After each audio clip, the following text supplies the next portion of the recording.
hasil-hasil analisis Dr. Tifa. Oke. Di situ saya menemukan sesuatu yang lebih mencerahkan lagi karena dia lintas keilmuan neuropolitika. Tapi begitu jawabannya ada delay kognitif, jeda-jeda, umum-umum saja. Ya saya dulu kuliah di Amerika, udah gitu. Ditekan lagi ya, tanya aja kampus saya gitu. Nah itu hipokampusnya lemah.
Nah, saya sedang menyusun juga narasi karena sekarang saya sedang membaca tentang hasil-hasil analisis Dr. Tifa. Oke. Di situ saya menemukan sesuatu yang lebih mencerahkan lagi karena dia lintas keilmuan neuropolitika. Makanya saya kagetnya ini ada di Indonesia gitu. Kalau Dr. Tifa bilang itu ilmu baru yang mau dikembangkan sama dia. Karena dia neuropolitika ini kayaknya dia ambil di Unpad, dia kan sebentar lagi promosi kayaknya. Promosi dokter. It could be possible dia ngambil soal bidang ini menggabungkan neuroscience sama politik gitu. Iya, tidak neuroscience, kemudian itu kan pola kognitif, kemudian psikologi neuroscience perilaku, kemudian psikologi kognitif, kemudian ilmu politik kritis, jadi menganalisis, dan juga dokumen forensik dokumen. Oke. Itu 4 keilmuan dan itu tipikal sains di dunia maju, di negara maju. Dahsyat sesungguhnya. Dahsyat. Kemarin saya bilang oleh Termul disepele-sepelekan aja. Saya bilang kemarin ketemu Dr. Isman dan Pak Roy Suryo, itu Dr. Tifa itu kalau pun sudah dokter, atas karyanya itu layak 1 dokter lagi. Menurut saya gitu loh. Besar Bang ini karya ini. Makanya saya prihatin itu ya. Dr. Isman, Dr. Tifa, Pak Roy itu ditanggapi sedemikian recehnya gitu oleh orang-orang yang nggak jelas itu. Nggak jelas itu. Maka ini saya merasa tanggung jawab lah. I see. Dan saya mengajak banyak sekali ilmuwan di luar sana di Indonesia yang kompeten Bang. Adinda gitu. Nanti kalau misalnya besok itu Adinda dapat kajian lagi, ayo kita bahas lebih ini. Apa temuan-temuan menariknya kemudian. Jadi biar secara ilmiah ini bisa dipertanggungjawabkan kan. Jadi gitu. Saya sampaikan yang tentang Dr. Tifa itu Bang. Mungkin besok saya publish, nanti kita bisa ketemu lagi. Tapi saya ada satu angle itu yang saya tidak berlebihan mengatakan belum tentu di Indonesia ini dalam 1 milenium ke depan, 1000 tahun ke depan itu ada ilmuwan seperti Dr. Tifa. Is it? Dengan kematangan saintifiknya plus keberaniannya. Keberanian ini Bang. I see. Keberanian ini gitu loh. Dan beliau seorang perempuan, seorang ibu. Beban lebih berat Bang daripada kita mungkin. Iya. Itu yang saya katakan mungkin belum tentu ada 1000 tahun lagi seperti di luar itu Bang, karya seperti ini diganjar lah jadi nomini award ya. Mungkin kalau itu aplikasinya di dunia nyata membela kebenaran bisa kalau jurnalisme itu Pulitzer Award. Nah, itu mungkin ya. Tapi ini apalah buku apa gitu ya. Ya, kalau di computer science ada Book of the Year. Ada Turing Award ya di computer science atau apa itu yang award lain lah ya, artinya penghargaan lah gitu ya. Gitu. Saya aja ya yang tiap hari bergaul gitu ya dengan mereka ini tidak menyadari karena kan disiplinnya berbeda banget ya. Tapi saya cuma dengar aja, baca aja, tapi tidak bisa membayangkan dahsyatnya itu yang Adinda katakan seperti itu. Iya, yang Dr. Tifa itu saya terkesima gitu. Dr. Ismon dengan sistematisnya karena kebetulan bidang saya, jadi saya membaca jauh lebih cepat lah itu maksudnya. Makanya saya langsung cepat buat video itu. Langsung catch up. Ya, bahasa Perancisnya langsung nyantol. Ya. Kemudian Dr. Tifa itu, nah kebetulan di Belanda dulu saya Bang, banyak sekali saya mengkomputasi, memodelkan data psikologi klinis. Adinda dari Belanda atau S3 Belanda. S3-nya Belanda? Di mana? Di Radboud University Nijmegen di selatan. Di Radboud. Radboud. Oh, Radford. Radboud. Iya. Kalau tim sepak bola apa? Ada Nijmegen apa itu? Oke. Nama kotanya. Oke. Gitu. Nijmegen. Nijmegen. Iya, Nijmegen. Ya, tulisannya Nijmegen. Nijmegen. Ya, Nijmegen. Iya. Oke. Nah itu, jadi saya banyak sekali mengkomputasi waktu itu data-data psikologi klinis. I see. Bahkan saya pernah mengkomputasi, memodelkan data berkaitan dengan otak gitu. Yang di sini di neuroscience, di neuropolitika oleh Dr. Tifa dibahas itu, kemudian dihubungkan. Jadi Dr. Tifa itu berusaha melihat dari dengan neuropolitika itu bagaimana keputusan atau narasi politik fenomena sosial politik itu bisa dikonfirmasi melalui pola kognitif. Pola kognitif itu Bang, artinya dia bisa melihat perubahan respon ya. Bisa ini orang ini jawabnya terlalu umum. Umpamanya saya tanya Bang Refli dulu kuliah magister di Amerika. Saya tahu. Tapi sekarang seumpama Bang Refli saya tanya gini, Bang Refli bagaimana ceritakan dulu S2 di Amerika? Bisa kan menjelaskan? Bisa dong. Secara umum bisa. Ini karena kajian neuroscience-nya ya, Dr. Tifa ya. Itu karena hipokampus itu tadi yang mengkonsolidasikan memori autobiografis itu provide ke Bang Refli dalam otak itu segala kenangan masa lalu itu ada. Bang Refli akan menjawab dengan luas saja. Tapi begitu jawabannya ada delay kognitif, jeda-jeda, umum-umum saja. Ya saya dulu kuliah di Amerika, udah gitu. Ditekan lagi ya, tanya aja kampus saya gitu. Nah itu hipokampusnya lemah. Kemudian, saya ingat hari pertama dikumpulkan, kemudian ada Douglas Castle, kemudian teman-teman suruh bergiliran ngomong. Itu Bang Refli, itu Bang Refli akan bisa cerita sejam tanpa jeda. Tanpa berpikir, itu hipokampusnya menyediakan memori episodik dan autobiografis. Itu dikatakan Dr. Tifa. Dia mengamati 35 cuplikan video wawancara Jokowi dari 2000 berapa itu sampai kurun waktu 5-6 tahun. Dia amati betul. Nah nanti saya akan coba lebih terangkan lah dalam itu. Insya Allah. Jadi ini karya ilmiah Bang. Untuk membantah ini harus dengan karya ilmiah. Kalau membantah dengan pasal-pasal dan segala macam yang sifatnya kriminalisasi, ya ini tentu sangat menyedihkan. Karena ilmiah sebagus ini harusnya dihargai. Paling enggak kalau memang pihak berwajib itu penasaran ini benar atau tidak, ya dikaji gitu. Ya diundanglah orang-orang yang paham bisa membaca ini. Diminta menjelaskan dalam bahasa yang lebih mudah. Jangan yang diundang adalah orang-orang yang sanggup mengkriminalkan. Wah itu. Bahkan yang saya dengar karena saya kan tidak ikut mendampingi karena belum lawyer, belum kuasa hukum atau penasihat hukum.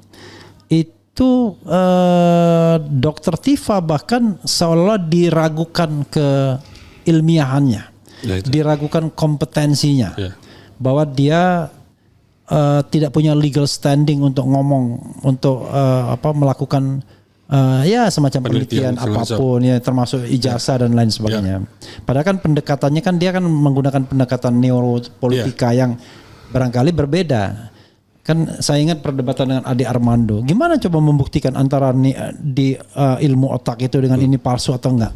Padahal kan ini kan saling melengkapi kan. Ini ada forensiknya, ada fisiknya, ada apanya. Lalu ini bagaimana respons orang ekspresi. itu, bagaimana ekspresinya kan begitu. Oke, silakan. Itu ilmu mahal gitu Bang. Jadi Dr. Tifa itu peneliti sejati. Saya katakan saya belum pernah ketemu Dr. Tifa. Sampai sekarang? Belum pernah ketemu secara langsung. Luar biasa hidup Anda ini. Kita sudah ribut 6 bulan ini ketemu Rismon. Gak pernah ketemu Dr. Tifa. Roy Suryo pernah. Kalau ketemu Bang Roy, Bang Rismon akhirnya kemarin ketemu kan kemarin. Setelah video itu ketemu. Roy Suryo gak pernah juga sebelum video kemarin? Pernah ketemu. Pernah sebelumnya. Padahal sama-sama dari Jogja. Sama-sama Jogja. Ketemunya di Jakarta itu juga.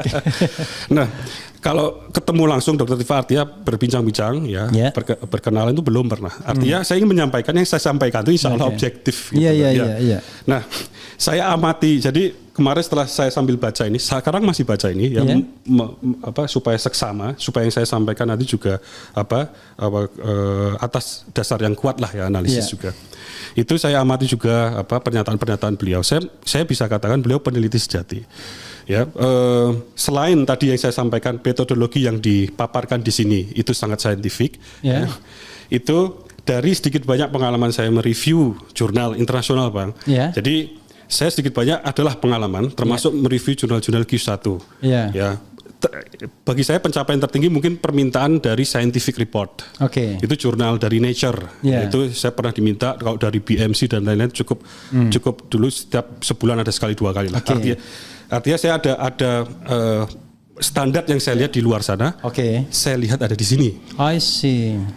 Makanya saya begitu melihat respon-respon yang ngawur-ngawur itu marah sebagai manusia. Sedih banget itu ya. Sedih, marah. Karena beliau ini memang saya pun juga baru tahu ya belakangan. Beliau ini sebenarnya hampir menyelesaikan doktor di 4 bidang, 4 universitas atau 4 pusat pendidikan.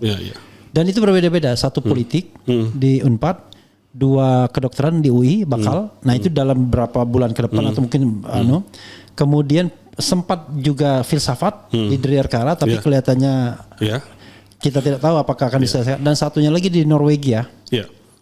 Kalau melihat cara dia menulis, itu diksi dan pemilihan segala macam itu sangat luas. Jadi dia tidak hanya bahasa teknis, kadang-kadang bahasa agak sastra. Nah itu terlihat sekali Bang standar itu ya. Saya juga baru menyadari ketika baca tweet dia.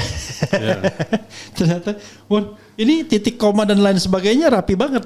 Karena saya kan mantan jurnalis, 8 tahun saya pernah jadi jurnalis dan saya sering sekali duduk di belakang editor bahasa. Jadi saya paham logika-logika bahasa. Makanya lisan pun saya masih bisa itu pakai SPOK gitu. Nah, luar biasa itu. Makanya. Kemudian kalau nulis, kemarin saya kan sampaikan ke diskusi dengan teman saya, bisa juga ghostwriter itu. Tapi ketika melihat beliau langsung ada di podcast dia, saya amati betul itu 1 jam berapa itu. Ya memang itulah beliau. Enggak, kalau ghostwriter nggak mungkin. Makanya artinya tidak mungkin. Siapa mau yang ngegosin untuk ngomong yang nulis seperti itu? Nggak, artinya ketika bertutur kata pun, itu kan mewakili. Kelihatan sih orang pikiran secara langsung. Kemampuan nulis dan lisan itu menggambarkan. Dan ini confirm. Walaupun ada 1-2 orang yang lisannya jelek tapi nulisnya bagus banget tuh. Nah ini keduanya beliau miliki. Jadi harus kita apresiasi loh. Ini layak. Menyedihkan sekali apresiasinya itu berupa tersangka gitu loh. Betapa politisasi, kriminalisasi ini kan membunuh harapan anak bangsa ini. Dan saya juga mendengar dalam beberapa kesempatan beliau ngomong sudah menyelesaikan juga tentang Gibran sebenarnya. Mungkin dengan pendekatan yang sama atau apa gitu ya. Dan sudah siap sebenarnya, tinggal menunggu integrasi dari Rosario lagi, Rizwan lagi. Tapi ya keburu ada masalah ini kan, kesedih banget kan kita kan. Sesuatu yang seharusnya kita bisa nikmati dan kita bisa diskusikan. Dan celakanya memang Adinda ya, tidak banyak orang ketika ini didiskusikan itu membaca. Rata-rata ya cuma mengapresiasi dan lain sebagainya. Tapi sampai pada lembar-lembar yang kemudian menemukan sesuatu itu enggak ini. Makanya saya boleh juga ya nanti. Mungkin kita harus pakai cara lain Bang ini. Artinya kita tahu sekarang juga budaya literasi kita kan semakin turun. Gitu. Buku ini harus disampaikan lewat podcast, lewat ini segala macam isinya dengan bahasa yang lebih. Karena itu saya mudah. Sekalian aja lah mendapat amanah. Jadi jadi kalau mau memesan Jokowi White Paper jangan lupa ya nanti ya gitu. Oke. Tadi malam saya ketemu Mas ini katanya yang mulai jualan ini mulai diancam-ancam juga. Siapa? Yang jualan buku ini katanya dicari-cari. Exactly, I don't know. Masa buku begini jadi dilarang, aneh banget. Negara kita ini. Apalagi Adinda yang bisa disampaikan? Saya baru terhanyak juga ya, walaupun Jokowi White Paper ada di sini terus-menerus kan. Karena saya konsentrasi saya pada kasusnya sampai tidak bisa menikmati indahnya Rismond dan Dr. Tiva. Saya pikir buku ini sangat deserve ya Pak. Perhatian kita. Perhatian masyarakat luas dan kita dihadapkan pada budaya literasi yang semakin menurun. Jadi harus cari cara bagaimana buku ini bisa sampai nilai-nilainya, ya inti-intinya itu ke masyarakat luas. Oke. Jadi kita tahu sekarang kondisinya ya memprihatinkan, ini dikriminalisasi berbagai macam ini. Makanya saya juga mengajak ya, ke ya ilmuwan, saintis ya, akademisi, ayo bantu, ini ada yang sudah memulai sejauh ini. Kita harus keluar dari kandang, ini harus benar-benar yang punya keahlian mereka itu bisa mempertahankan ini gitu. Jadi harus dibahas di forum yang sebanyak-banyaknya, seluas-luasnya gitu loh. Ya, sayang sekali Bang ini ya kalau kita melewatkan. Karena begini ya, saya ini kan orang UGM juga ya, UGM asli ya, UGM asli dan belum terkontaminasi oleh politik ya. Jadi kita, kalau Adinda S1-nya?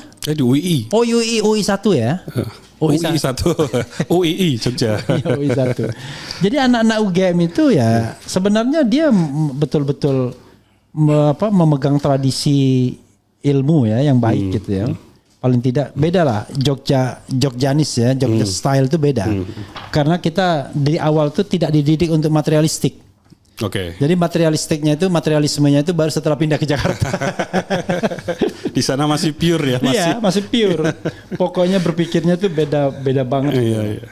Oke. Nah.